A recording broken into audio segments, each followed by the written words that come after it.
வணக்கம்ங்க. இன்றைக்கி நம்ம லெமன் சாதம் தான் வீடியோவில் செய்ய போகிறோம். கோயிலெல்லாம் கொடுப்பாங்க இல்லையா, அதே டேஸ்ட்டில் இன்றைக்கி நம்ம செய்ய போகிறோம். வாங்க வீடியோவில். இப்போ தான் நம்ம வீடியோ ஃபஸ்ட் டைம் பார்க்குறீங்கன்னா சப்ஸ்கிரைப் பண்ணிவிட்டு பக்கத்தில் இருக்க பெல் ஐக்கன் ஆன் பண்ணுங்கள்.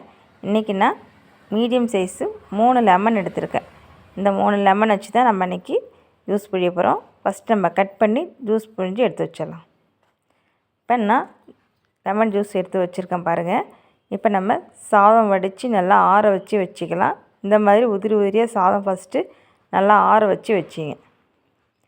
இப்போ நம்ம ஒரு கடாயில் ஆயில் சேர்த்துக்கலாம். ஆயில் கொஞ்சம் கூடுதலாகவே சேர்த்துங்க. கடுகு பொரிய விட்டுடலாம். இது கூட நம்ம கடலைப்பருப்பு சேர்த்துக்கலாம். கொஞ்சம் அதிகமாகவே சேர்த்துங்க, நல்லாயிருக்கும் சாப்பிடும்போது. இது கூட வேர்க்கடலை சேர்த்துக்கிறேன். ஒரு 10 முந்திரி பருப்பு சேர்த்துக்கிறேன். ரொம்ப டேஸ்ட் நல்லாயிருக்கும். இது கூட நம்ம வரமிளகா சேர்த்துக்கலாம், கருவேப்பிலை சேர்த்துக்கலாம். இது அப்படியே லைட்டாக வதக்கி விட்டுருங்க. இது கூட நம்ம இப்போ மஞ்சத்தூள் சேர்த்துக்கலாம்.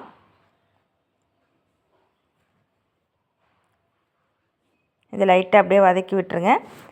இது கூட நம்ம கொஞ்சமாக இஞ்சி துண்டு கட் பண்ணி சேர்த்துங்க. சாப்பிடாம டேஸ்ட்டு நல்லாயிருக்கும். அது கூட நம்ம பெருங்காயத்தூள் சேர்த்துக்கலாம். தேவையான அளவு உப்பு சேர்த்துங்க. எல்லாத்தையும் நல்லா மிக்ஸ் பண்ணி விட்டுருங்க.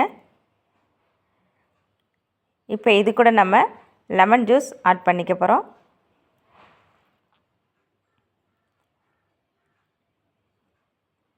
அவ்வளோதான். இப்போ நம்ம இது கூட நம்ம லெமன் ஜூஸ் ஆட் பண்ணிக்கலாம். சேர்த்தாச்சிங்க. லைட்டாக கிண்டி விட்ருங்க. அவ்வளோதான். நம்ம ஸ்டவ் ஆஃப் பண்ணிவிட்டு சாதம் ஆற வச்சு வச்சுருக்கோம் இல்லையா, அதில் நம்ம லெமன் ஜூஸ் சேர்த்து நம்ம அவ்வளோதான்.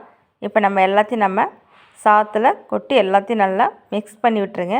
அடியோடு மிக்ஸ் பண்ணுங்கள். சாதம் உடையக்கூடாது, பார்த்து மிக்ஸ் பண்ணி விடுங்க. இந்த மாதிரி லைட்டாக கிண்டி மிக்ஸ் பண்ணி விடுங்க. இப்போ பாருங்கள், எல்லாத்தையும் நம்ம நல்லா மிக்ஸ் பண்ணிட்டோம். சாதம் உடையில பாருங்கள், நல்லா வந்திருக்கு. சாதம் உதிரி உதிரியாக வந்திருக்கு பாருங்கள். இந்த மாதிரி இருக்கணும் சாதம் பார்க்குறதுக்கு. ரொம்ப டேஸ்ட்டு நல்லாயிருக்குங்க. அவ்வளோதான், லெமன் சாதம் ரெடி ஆகிடுச்சு. இதே டேஸ்ட்டில் இந்த மெத்தடில் செய்யுங்க. சாதம் ரொம்ப நல்லா வந்திருக்கு. நம்ம வீடியோ பிடிச்சிருக்குன்னா மறக்காமல் லைக் பண்ணி சப்ஸ்கிரைப் பண்ணுங்கள், கமெண்ட் பண்ணுங்கள். ஓகே, பாய்.